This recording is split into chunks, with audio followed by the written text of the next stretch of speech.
Every spring, the New Mexico Coalition to Enhance Working Lands, otherwise known as NMCOOL, convenes for an annual summit to highlight successful collaborations from the previous year and to look forward to future opportunities in the land of enchantment.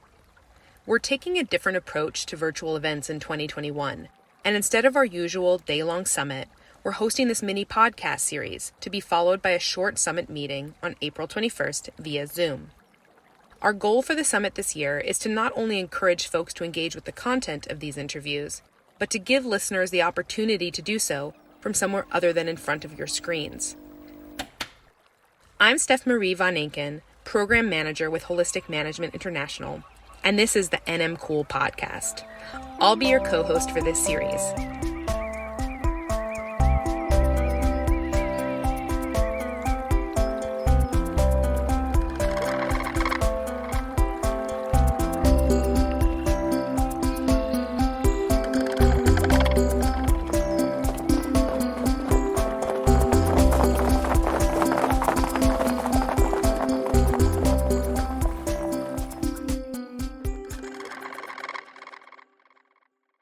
We have Patricia Dowd in the virtual studio today. She is the Program and Policy Associate with the Western Landowners Alliance. Can you go ahead and introduce yourself?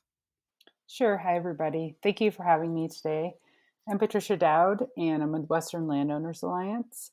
And WLA is an organization that was founded and led by landowners dedicated to the health and prosperity of working lands in the American West. And we're happy to be here talking with you today.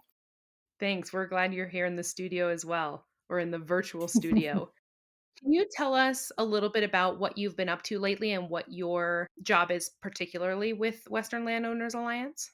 Sure. I work on policy and program work with Western Landowners Alliance.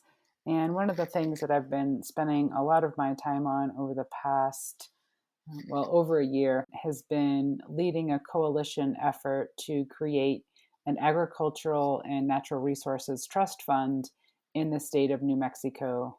And the goal of that is to have permanent statewide funding source for projects across the state that help maintain and improve wildlands, working lands, wildlife habitat, and both water quality and water quality. Oh my goodness, that's no small feat. Originally in 2019, WLA and our steering committee partners put together legislation to introduce a bill to create the trust fund. And the idea is modeled after other states who have trust funds and statewide funding sources across the West. Specifically, this was modeled after the Wyoming Wildlife and Natural Resources Trust Fund.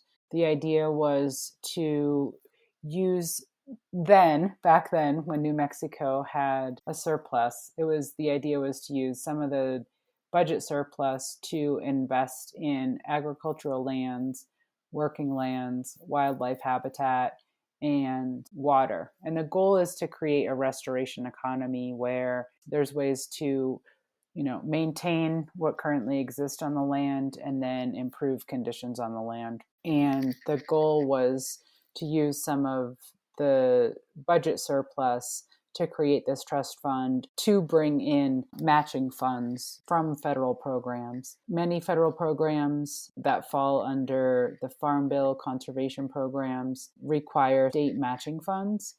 And because New Mexico didn't have a state match, they were losing out on some funding. So the model that was created was very much the idea, at least, was very much modeled around the Wyoming program, which in 2004 and 2005, I actually worked on that legislation in Wyoming to help create the program, and have continued to work with my partners in Wyoming to learn more about implementation and some of the successes that they have had on the ground. So the bill was introduced in 2019. It was a bipartisan bill. It passed one chamber of the legislature and then ran out of time in the other chamber. So it was essentially dead in 2019. Then in 2020, we spent a lot of time in the interim addressing some of the issues and concerns that people had about this idea. And we brought a bill to the legislature in 2020. Again, it was supported and co-sponsors. It was a bipartisan effort, which was great. And the bill had a hearing in the state legislature in February of 2020, and the committee decided not to vote on the bill. They just wanted to hear more about what we had to present to them. So the committee hearing brought in a lot of questions. People did testify. There was no vote on the bill, and we were asked specifically by that committee to do more to bring more partners and more, diverse voices into the process. And so that's what we did. Starting in February 2020 and March 2020, essentially, we made a whole plan on all the outreach work we're going to do across the state of New Mexico. We're basically going to have these listening sessions and go on the road, kind of do a listening tour. And then, of course, COVID hit, and it changed our game plan, but it didn't change our dedication to creating a trust fund that in the long term, could be a way out of COVID and could help New Mexico recover economically and allow for a little bit more food security, hopefully with this legislation, and allow for more resilient communities and more resilient natural resources. So starting in March of 2020, post-COVID, we redesigned our whole outreach plan. We redesigned our listening sessions and turned everything virtual. And we basically designed, the first session was a webinar that we hosted with a fabulous facilitator who helped us, with technology and helped us really create a list of questions that we were able to use to start the process of bringing people together to talk about what an agricultural and natural resources trust fund might look like in the state of New Mexico. And that first webinar, over 200 people participated. The thing I really enjoyed about that first webinar were the set of questions that people were asked prior to and during the webinar. And the biggest kind of takeaway that I heard from that, as well as from our own steering committee members, was they saw this as an opportunity for people across New Mexico to get to know and work with people and organizations whom they often didn't work with.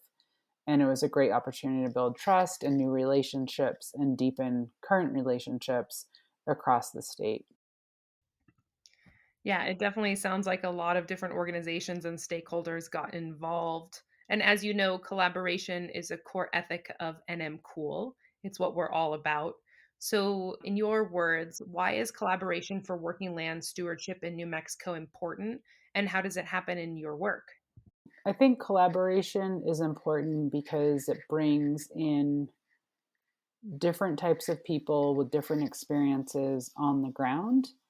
And the collective and the collaborative approach, in my opinion, and also in my experience, creates for more lasting change. Sometimes it takes longer.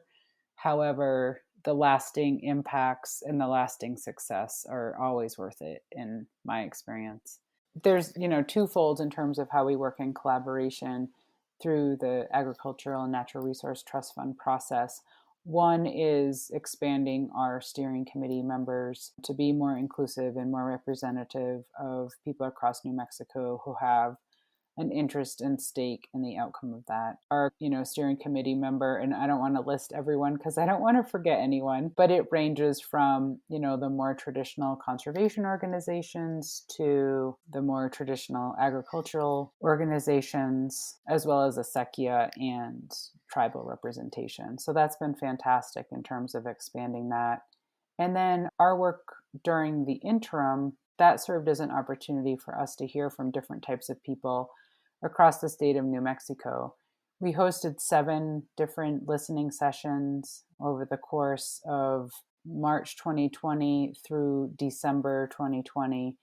And the stakeholder outreach process was amazing. We focused our listening sessions on different topics, and consistently we just heard over and over and over again, no matter what the topic was, there was support for a permanent statewide funding source for natural resource issues. And so during the listening session, topics ranged from restoration projects in New Mexico, and that looked at, some of the large restoration projects that have been implemented with existing funding and then looked at, okay, what could we do if we had additional federal funding coming into the state? We hosted a session where we could learn from the Wyoming and Oregon projects just to find out, okay, how did they set it up? What did things look like? What have the successes been? And what could we learn from them? We also hosted a session focused on equity and natural resources. And it was a great session because we were able to acknowledge New Mexico's past to inform how we were going to move forward so that we could have more inclusivity and more equity and natural resource issues, whether it was a project, who gets funding, how we do outreach to different types of people across the state. We also focused on conservation easements and land acquisition, some of the existing programs in the state, and some potential new opportunities based on the passage of the Great American Outdoors Act that happened at the federal level. We also hosted a session on tribal lands and tribal communities and looked at some of the successful projects that have happened thus far in New Mexico on tribal land and the ongoing needs throughout the state with all the different tribes and tribal representation in the state. And that was a fantastic session as well. And then we also did a session on acequias and agriculture. And we got to learn both from the Acequia Association as well as some organic farmers and ranchers who work their land in a traditional acequia manner. So that was a way in which we focus on collaboration and coalition building. And each listening session was unique. It provided participants with opportunities to learn and connect with each other. It was a learning session where we would have presentation, but then we would break out into smaller working groups so we could actually have some time to talk with each other individually and have a little bit of relationship building as well. And then, organizational participation varied. We had conservation groups, foundations, members of, like Young Farmers Coalition, Acequia Coalition, conservation districts, a variety of different types of people participated. And it was great because even though COVID didn't allow us to meet in person, we were able to do this work and connect with various organizations across the state. We had agency participation as well, and of course tribal nation and tribal association participation.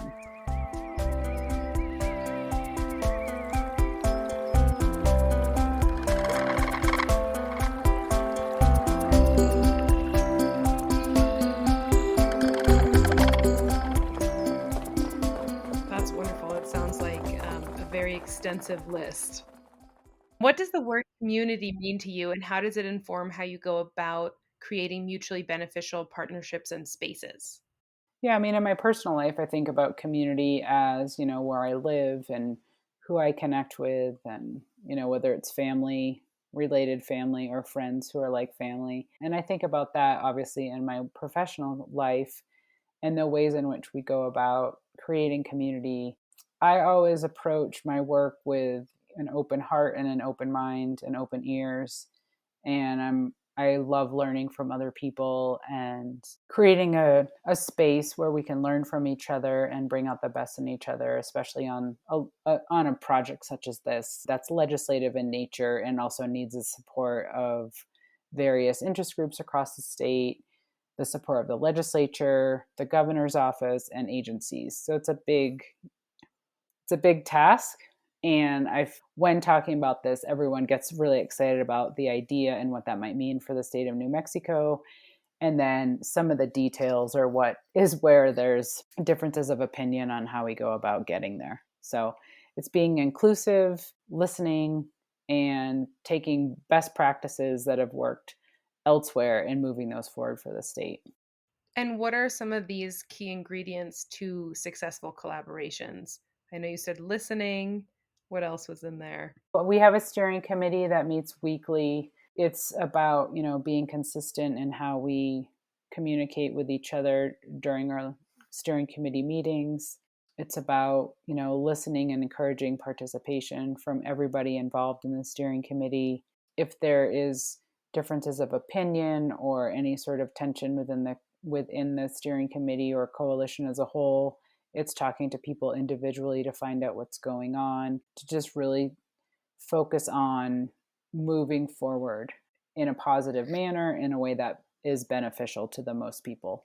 And what lessons have you learned from collaborating on this project and others? A lot. I've always worked in coalition throughout my entire career, whether it was on the Wyoming Natural Resource and Wildlife Trust Fund, or this effort here in New Mexico, or some of my work that I've done in Montana and Colorado. It's about, for me, I don't put myself first. I put the greater good first. I started working on this project in New Mexico in February 2020. And so I had a lot to learn. I showed up day one to the office in Santa Fe, and we went to the Capitol, and I didn't know anyone. And so I was very lucky to work with fantastic people, many of whom sort of adopted me, which I really appreciate and love that about New Mexico. And I love that about the West. It's a small town. I feel like the West is a small town.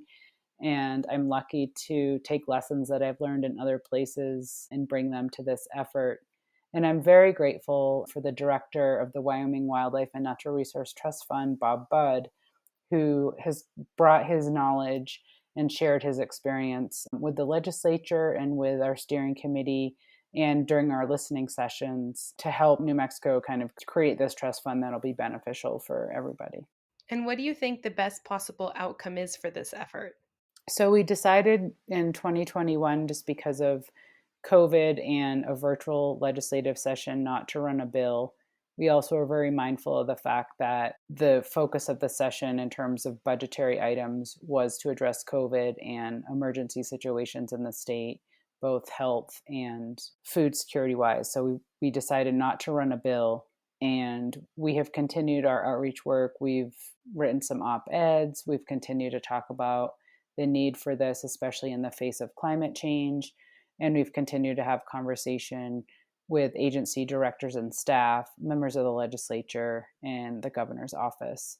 So following the session, now that everyone's had an opportunity to take a few deep breaths, we've gotten some additional information on New Mexico's budget situation. We are continuing to move forward with the effort, and we're going to, talk with some of our partners in state government and various agencies and continue to move this effort forward for the 2022 legislative session. Wonderful. Already looking to the future. We are continuing to move forward, looking towards 2022 legislative session and setting up some meetings and continuing our conversations with state agencies as well as the governor's climate change working groups. And we're looking at a way for the trust fund to kind of meet some of the goals outlined in the climate strategy plan, and are hoping to have a bill for 2022 that can really address climate, recovery from COVID, and help create more resilient communities across the state of New Mexico. That's a solid trifecta. Is there anything else you'd like to share that you feel is important for our listeners to hear, maybe where to learn more or how to get involved? One of the things that we created during the interim session last year was a report that was a summary of all of our listening sessions and some of our key findings. And I will provide information on where people can find that. Of course, please feel free to reach out to me if you have questions or want to get involved, especially as we move forward, following some of the discussions we have with state agencies. There will be opportunity for some more work in terms of shaping the bill and what the priorities might be for that. And of course, reach out to any of our steering committee members, and that is also listed on the report that I'll share with you. Wonderful. Well, thank you so much, Patricia, for joining us. It's been really great getting to know you and getting to hear about the projects you've been working on for the past few years and currently. And we hope to hear more at the summit. Great. Thank you. I'm Steph Marie von Ancken, and that concludes our second episode of the NM Cool podcast. The summit this year is scheduled for April 21st at 10 a.m. Mountain Time via Zoom. For more information and to register for this year's summit, go to nmcool.org/annual summit. That's nmcewl.org/annual summit. This is one of a handful of podcasts the NM Cool Network will be releasing over the next few weeks leading up to the summit. Thanks for tuning in.